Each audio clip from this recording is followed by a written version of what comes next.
네, YTN 라디오 이재현의 뉴스 정면 승부 2부 시작합니다. 수요일 이 시간에는 정치권 이슈를 야무지게 찔러보고 또 날카롭게 분석해서 똘똘한 해법까지 제안해보는 시간이죠. 격주로 만나고 있습니다. 신율 교수와 함께하는 신율의 콕. 명지대 신율 교수 나오셨습니다. 안녕하세요. 안녕하십니까. 네.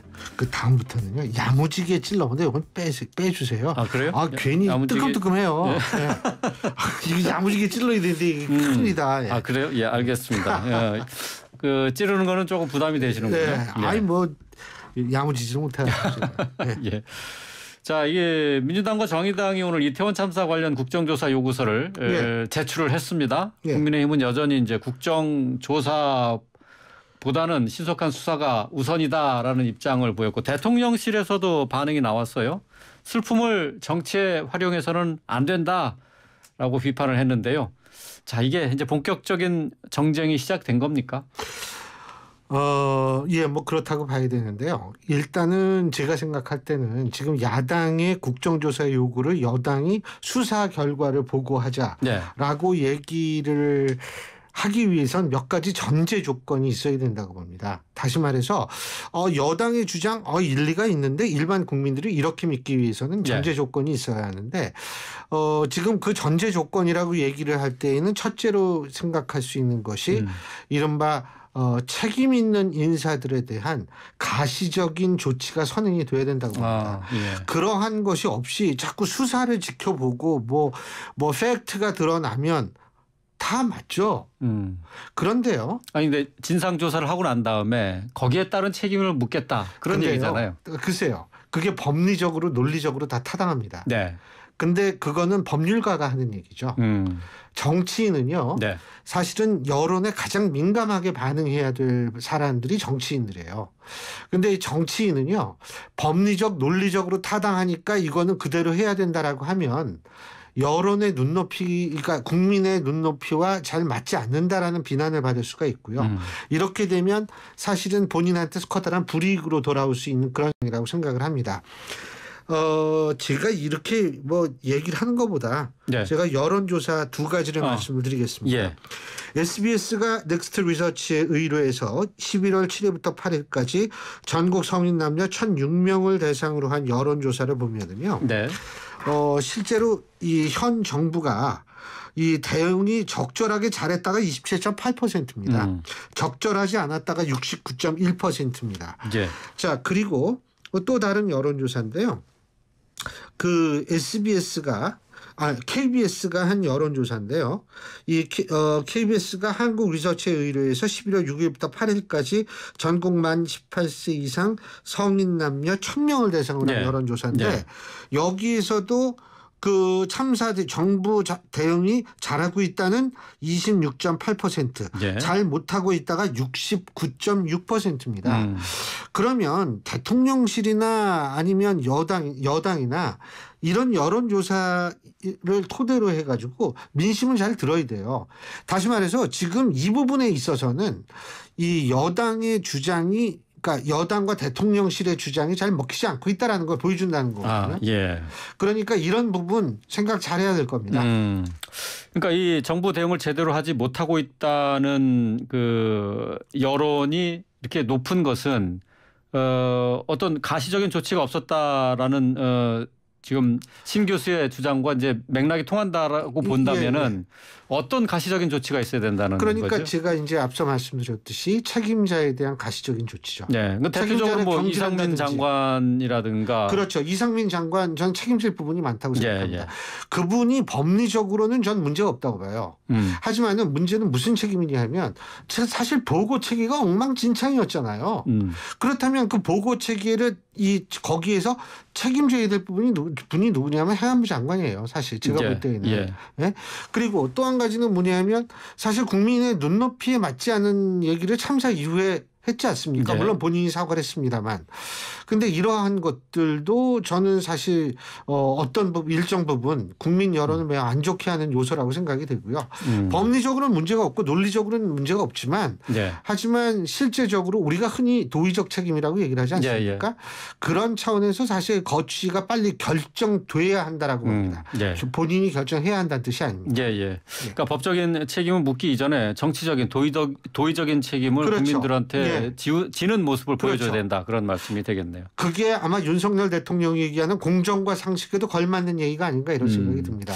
지금 민주당에서는 또 윤 대통령의 공식 사과도 또 계속 요구하고 있거든요. 지금 윤 대통령은 국가 애도 기간 중에 그 희생자 빈소도 여러 차례 다녀왔고 또 종교 행사에서 계속 참여를 했죠.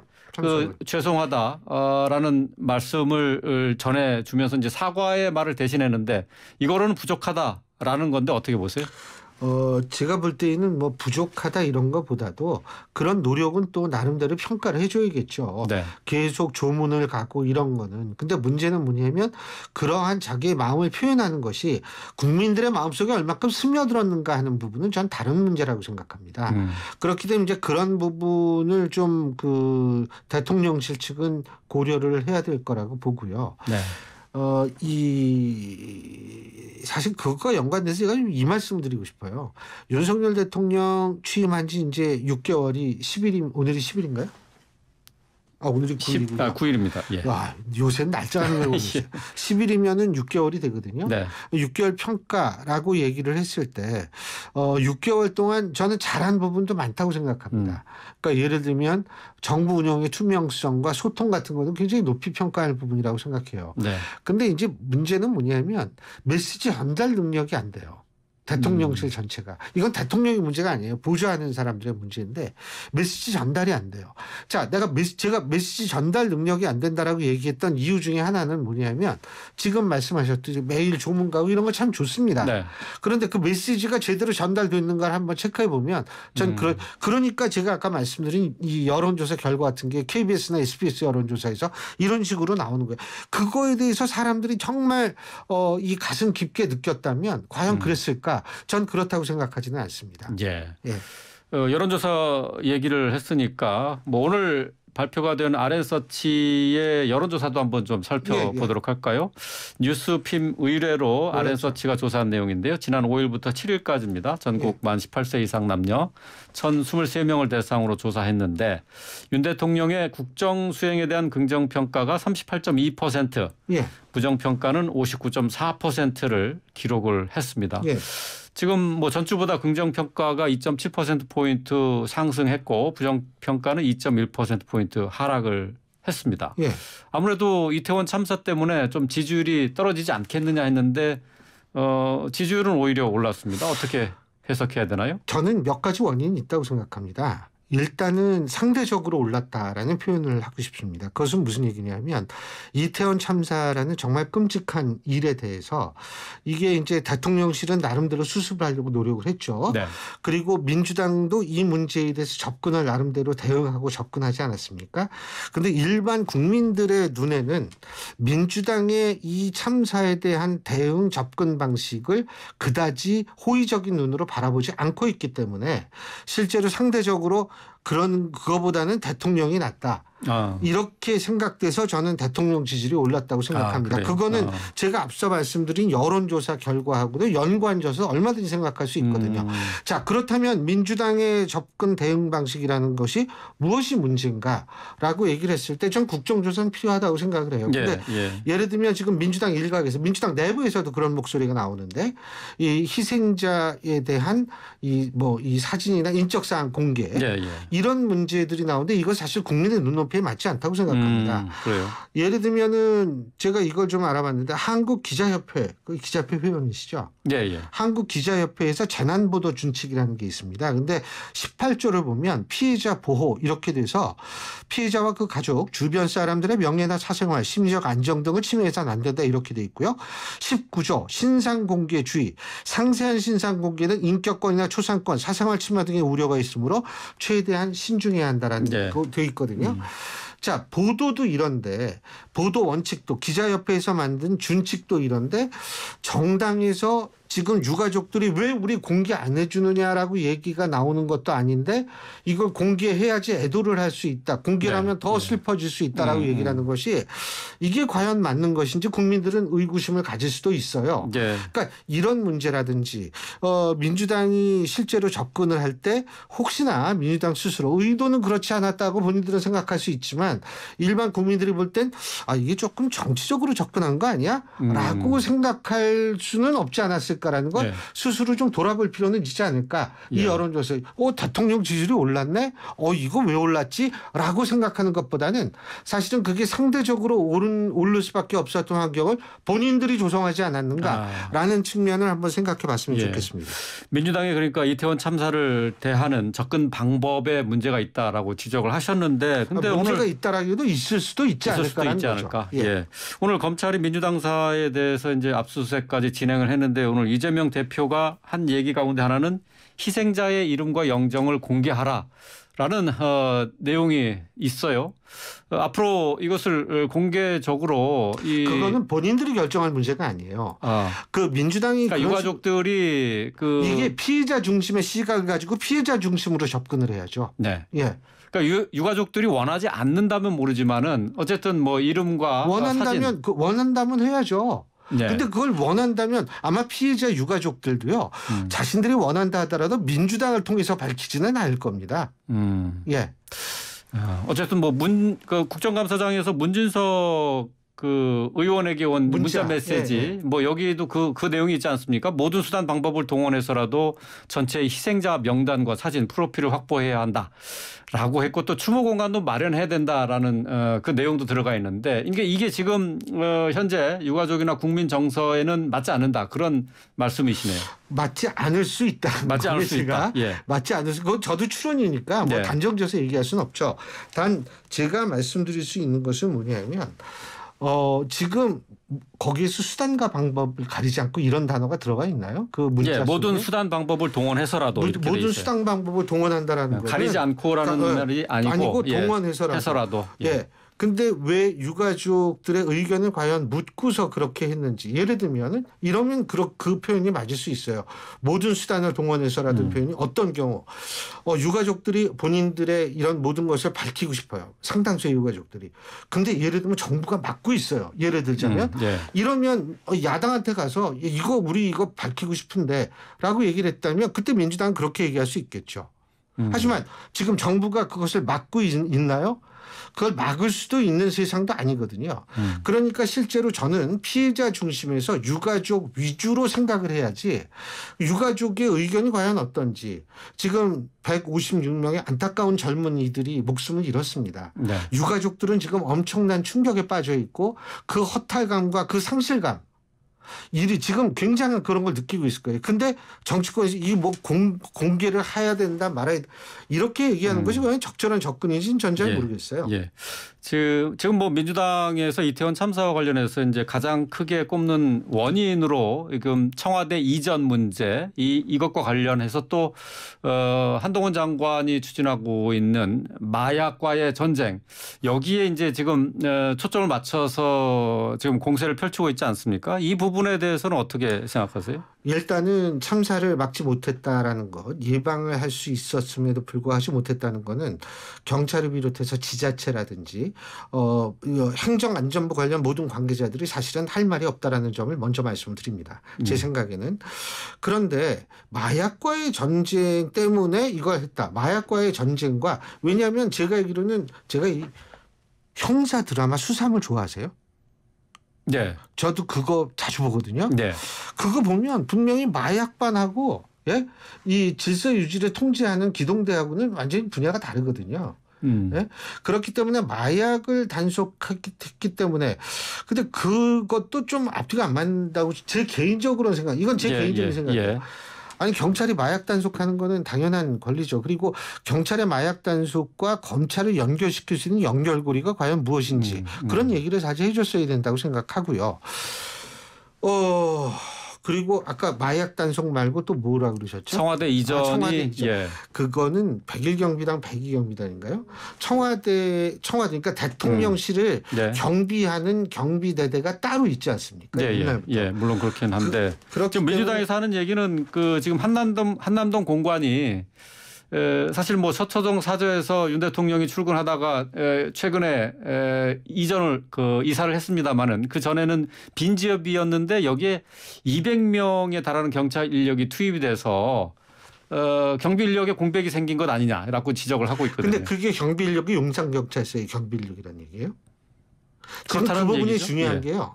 용산경찰서의 경비 인력에서 200명이 빠졌다면 제가 알기로는 용산경찰서의 전체 인원수 다 합하면 700명 되는 걸로 알고 있거든요. 정확한 숫자는 아닙니다. 이거는 제가 틀릴 수도 있다라는 점을 분명히 말씀드리고요. 근데 200명을 한 군데서 빼내면 3분의 1을 빼냈다는 건데 그게 과연 가능할 것인가. 그리고 사실 교통 통제 그러니까 대통령 출퇴근할 때요. 이럴 때 동원된 인력은 저는 용산경찰서에서 안 나가고 용산경찰서 지원하는 건 그러니까 교통경찰 한 20명가량이라고 얘기를 들었는데 그 정도만을 지원하는 것으로 알고 있어요. 그러니까 자 200명을 그랬다. 그럼 어디서 200명을 빼냈길래 어떤 문제가 발생했다는 것지도 구체적으로 얘기를 해줘야죠. 공당이면. 그러니까 민주당의 주장이니까 뭐 사실 확인은 사실 된 내용은 아니에요. 근데 민주당이 공당이니까 사실 확인은 제대로 하고 얘기를 해야죠. 근데 사실 확인하고 얘기하실 수도 있어요. 그럼 사실 확인을 민주당이 했다면 구체적으로 어디서 200명 나왔고 이게 이래가지고 이게 이런 문제를 발생했는데 연관이 있다라고 얘기를 해줘야지. 야 이게 무조건 대통령이 옮겼으니까 이거 200명이 근로가 경비 인력을 빼가지고 이게 참사가 생겼다. 이거는 좀 부족하다는 얘기죠. 설득력에 있어서. 알겠습니다. 또 국민의힘 측에서는 이태원 참사와 관련해서 그날 있었던 광화문 일대의 시위가 원인이다라는 또 주장도 하고 있지 않습니까? 저는 사실 그 주장도 그렇게 설득력은 없다고 생각해요. 왜 그러냐 하면 지금 용산경찰서장이 그 시위대 그 기동대와 함께 그걸 하다가 저녁 먹을 시간이 9시 35분인가 25분인가? 뭐 9시 반쯤에 반쯤 먹었죠. 그러고 나서 45분에 나왔다고 그런 거 아니에요. 그렇다면 기동대는 그때 이미 이 자대 원상 복귀를 하거나 원대 복귀를 하거나 이랬을 거라는 추론이 가능한 부분이거든요. 그렇다면 그때라도 기동대가 현장에 갈 수 있었다면 제가 볼 때는 조금 더 지금보다 상황이 어떻게 될지 가정이지만은 참사를 뭐 예방을 했거나 아니면 뭐 좀 이렇지 않았을까라는 안타까움이 저는 남는다고 보는데 그렇기 때문에 뭐 그 시위 때문에 그렇다라고 단정져서 얘기하기도 힘들다고 봅니다. 지난주 토요일까지 국가 애도 기간이었습니다마는 지난주 토요일 날 또 시내에서 정권 퇴진 집회가 있었습니다. 뭐 이태원 참사에 대한 애도 집회이긴 했는데 내용은 결국 윤 정권 퇴진을 요구하는 목소리였는데요. 여기에 민주당의 버스 대절 공지가 있었다는 얘기도 나오고 있는데 이상민 민주당 의원이 저희 방송에 나와서 현직 의원들이 정권 퇴진 집회에 참여하는 것 부적절하다라는 의견을 내기도 했습니다. 교수님 어떻게 생각하세요? 제가 볼 때는 정부가 잘한 거 없습니다. 잘한 거 없지만 중요한 것은 뭐냐면 이 잘한 거는 없지만 중요한 것은 지금 이 엄청난 참사를 우리가 겪었는데 이것을 정권 퇴진의 어떤 소재가 될 수 있는가, 국민 여론이 과연 어땠는가라고 봤을 땐 아까 앵커께서 앞서서 여론조사 말씀을 해주셨습니다만 2% 정도 오르지 않았습니까? 최소한 오르거나 하여간 뭐 비슷하게 떨어지지는 않았다는 건데 제가 볼 때는 그런 여론조사에서 보여주는 것은 결국 뭐냐면 지금 퇴진 요구라는 거는 사실 너무 오버한 거다. 근데 하지만 시민단체는 전 할 수 있다고 봐요. 뭐 그건. 하지만 문제는 뭐냐면 국회의원이라는 공인들이 여기 나갔다는 것이 문제라는 거죠. 만일 나갔다면 전 나갔는지 안 나갔는지 확실히 모르겠습니다. 근데 만에 하나 나갔다면 전 그럴 리가 없다라고 희망합니다만 만에 하나 나갔다면 그건 심각한 문제라고 생각합니다. 뭐 집회 나가는 것 자체는 문제 소지가 좀 크다고 생각되는데 이 집회의 배후 그러니까 참여를 독려하는 데에 전현직 국회의원들이 있었다는 거죠. 사실로 드러난다면 그것도 문제죠. 왜냐하면 우리가 흔히 거버넌스라고 얘기를 하면 협치라고 얘기를 하는데 그거는 뭐냐면 뭐 정부, 정당, 기업, 시장, 시민단체 이게 다 어우러져서 각자 영역에서 일을 해가지고 한다는 건데 네.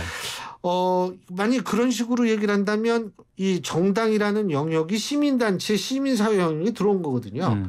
그럼 그 시민단체는 더 이상 시민단체도 아니고 정당도 심각한 문제를 발생을 할 수 있는 소지가 있는 거죠. 만일 사실로 드러난다면. 예. 만일 사실로 드러난다면 부적절한 것이다. 아주 부적절하죠. 예. 자, 어제 대통령실 국정감사장에 나온 이걸 뭐 해프닝이라고 해야 될지 모르겠습니다만은 언론사 카메라에 포착된 내용이 있죠. 국감 도중에 웃기고 있네라는 내용의 메모를 주고받아서 이게 한바탕 소란이 크게 일었었는데 한술 크게 쉬시네요. 진짜 있잖아요. 네. 일단 첫째. 아니 대통령실 수석이라는 사람들이 거기 가가지고 뭐 때문에 웃기고 있네라고 얘기를 한 거는 그것까지 밝히질 않아서 모르겠습니다만 네. 어쨌든 웃기고 있네라는 그 분위기가 그런 얘기로 오갔다라는 사실 자체가 솔직한 얘기로 경악스러워요. 제가 볼 때에는. 아니 거기 이태원 참사를 다루고 있고 서로 지금 공방을 주고받는 상황에서 뒤에 앉아가지고 저는 그거는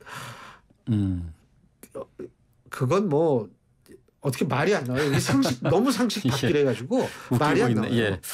사실 뭐 여야의 정치인들이 워낙 감정적으로 또 이렇게 대립되는 상황이 계속 연출되다 보니까 속마음이 뭐 그대로 드러난 게 아닌가 싶기도 하고요. 본인들은 의원들이 상대로 하는 거 아니라고 그러잖아요. 네, 그러니까요. 근데 왜 그래서 주호영 위원장이 그러면 좀 얘기를 해라. 뭐 때문에 그렇게 됐는지. 그러면 이 오해를 많이 덜을 수 있을 것이다라고 얘기를 했는데 얘기 안 했잖아요. 네. 그러니까요. 근데 뭐 그 의례적으로 붙이는 얘기가 있잖아요. 의원들 앞에서 존경하는 의원님. 네, 전 그것도 되게 좀 아주 불편합니다. 그래요? 싸울 때는 뭐 별별 얘기 다 하면서 싸우면서 뭐 존경하는 김 의원께서 뭐 좀 참 가식도 그만 떨고. 근데 그 뭐라고 그러셨죠? 웃기지 말. 웃기고 있네. 웃기고 있네. 예. 그거는 뭐 도저히 설명 불가한 그 장소에서 전 그렇게 생각. 그거 제가 어제 뉴스에서 보면서요. 야 진짜 할 말이 없구나. 제가 그 생각을 했었어요. 정치인들이 글쎄 이제 하는 말하고 속내는 다르다는 건 뭐 잘 알고 있긴 하지만 뭐 이재명 대표도 옛날에 대선 과정에서 존경하는 박근혜 대통령이라고 했더니 진짜 존경하는 줄 알더라 하면서 한바탕 또 난리가 나지 않았습니까? 뭐 이런 식으로 정치판이 점점 더 희화되고 또 싸움터로 변해버리는 이런 지금 현재 정치 상황 어떻게 보세요? 근데 저는 사실은 뭐냐면 우리가 흔히 오픈 마이크라고 얘기를 하죠. 이 마이크 켜진 줄 모르고 슬쩍 얘기했다가 사고 나거나 이런 것들이나 아니면 뭐 이재명 대표의 어떤 그런 발언이나 이러한 것들은 제가 볼 때는 해프닝이고 그건 얼마든지 정치에서 있을 수가 있는 건데 우리나라에서 문제는 뭐냐면 해프닝성 발언이나 있을 수 있는 발언들을 이게 주가 아니라 이거는 진짜 주변에 있는 그냥 그런 정치적 소재들이거든요. 그렇죠. 근데 이게 가운데로 떡하니 올라와요. 우리나라. 이게 저는 문제라고 생각을 해요. 정치의 주된 쟁점이 주된 돼버린다. 쟁점이 될 수가 없는 게 주된 쟁점이 되니까 거기서 나타나는 현상이 뭐냐면 그러면 주된 쟁점이 아닌 게 주되게 되잖아요. 감정 싸움을 합니다. 그렇게 되면. 그러니까요. 그렇기 때문에 그게 이제 문제가 되는 거죠. 감정적으로 서로 이렇게 격해지고 있는 것을 뭐 단적으로 볼 수 있는 게 한동훈 장관 사례가 아닌가 싶어요. 한동훈 장관도 지금 뭐 계속 연일 뭐 지금 구설에 오르고 있습니다만은 지금 그 뭐 직업적 음모론자 발언이 있지 않았습니까? 뭐 결국은 이게 지금 황운하 의원이 고소를 한 상황인데 이런 식으로 자꾸 대결 양상 그 개인적인 감정이 이렇게 곁들인 모습을 정치 현장에서 국민들이 본다는 게 참 부담스러워요. 한동훈 장관이 뭐 나름대로 굉장히 기분이 안 좋고 화가 나 있는 상태일 수는 있습니다. 제가 그분의 심리 상태까지 얘기할 수는 없으니까요. 하지만 중요한 거는 장소가 국회였고 공식적인 자리였어요. 거기에서 국회의원을 상대로 그런 식의 발언을 한 거는 저는 아주 적절하지 못하고 잘한 것은 아니라고 생각합니다. 그런데 이제 사과를 요구를 했는데 사과를 끝까지 안 했죠. 한동훈 장관이. 나중에 하긴 했습니다. 하긴 했습니까? 근데 어쨌든 그 발언 자체는 전 아주 적절합니다. 적절하지 못한 발언이었다라고 생각을 하고요. 그리고 뭐 어쨌든 황운하 의원이 굉장히 기분이 나쁘고 자기도 모욕당했다는 기분이 들어서 네. 뭐 고소 고발을 했을 수는 있겠습니다만 뭐 그걸 가지고 제가 뭐라고 얘기하는 것은 절대로 아닙니다만 네. 이 정치의 사법화가 이게 자꾸 이루어지는 것 같아서 그것도 좀 씁쓸합니다. 네. 단 앞으로 국무위원들이 국회에 출석했을 때 자신의 개인 어떤 이 개인적인 차원의 감정을 그게 물론 개인적 차원이 아니라고 얘기를 할 수는 있어요. 예. 하지만 어쨌든 감정을 너무 정난하게 드러내는 건 반드시 삼가야 될 겁니다. 예. 지금 뭐 이태원 참사 때문에 국민들의 마음이 무겁습니다만은 여기에 이제 정치권이 보여주는 행태도 그렇게 유쾌하지 않습니다. 지금 예. 윤 대통령이 내일로 취임 6개월을 딱 맞는데요. 예. 앞으로 윤 대통령 6개월을 지난 윤 대통령 어떤 식의 정치 행보를 보여야 되는지. 저는 뭐 딱 한 가지 제가 좀 바라고 싶은 것은 주위에 오랜 정치적 경험을 가진 사람들을 많이 포진시켜야 합니다. 포진만 시키면 안 되고 그 오랜 정치적 경험을 가진 사람들의 얘기를 경청만 해서도 안 되고 행동으로 옮겨야 합니다. 네. 윤석열 대통령이 꼭 명심해야 될 건 본인은 정치적으로는 초년병이다라는 생각을 반드시 가져야 합니다. 예. 그래야만 메시지 관리도 되고 그래야만 이 어느 정도 이 상황 관리도 되고요. 네. 그리고 그래야만 타이밍을 놓치지 않게 됩니다. 요거는 내가 꼭 윤석열 대통령한테 부탁하고 싶어요. 아, 예. 원로 정치인들의 조언을 열심히 들어라. 듣고 행동을 옮겨야 돼요. 행동을 옮겨라. 열심히 듣고 그런가 보다 그러고 그냥 넘어가면 안 된다는 얘기예요. 그렇죠. 예. 당연히 듣고 또 그걸 행동에 옮겨야 되는 거죠. 예, 알겠습니다. 오늘 명지대 신율 교수와 함께한 신율의 콕 순서 여기까지 하겠습니다. 고맙습니다. 감사합니다.